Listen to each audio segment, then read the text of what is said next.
మరోవైపు సస్పెన్షన్ పై టీడీపీ సభ్యులు మండిపడుతున్నారు. ప్రభుత్వం నిరంకుశంగా తమను సస్పెండ్ చేసిందని ఫైర్ అయ్యారు ఎమ్మెల్యేలు. కరెంటు కోతలపై నిలదీస్తామనే భయంతోనే ప్రభుత్వం ఈ నిర్ణయం తీసుకుందని వారు విమర్శించారు. ప్రభుత్వం తమ ఆందోళన కంటిన్యూ అవుతుందని చెప్పారు టీడీపీ లీడర్స్. నిరంకుశంగా ప్రతిపక్షాలు ప్రో లీడర్లు చెప్పినా కూడా వినకుండా తెలుగుదేశం పార్టీని గెడ్డేయడం జరిగింది.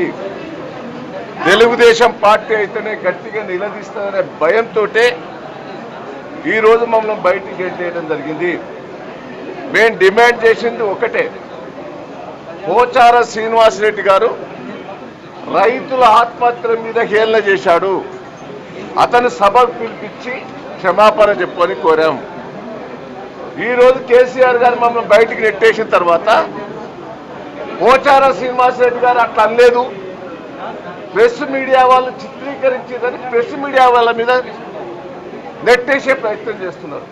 మేము క్లియర్గా చెప్పాం, రైతుల ఆత్మహత్యల మీద తీసుకోవాలి ఎజెండా.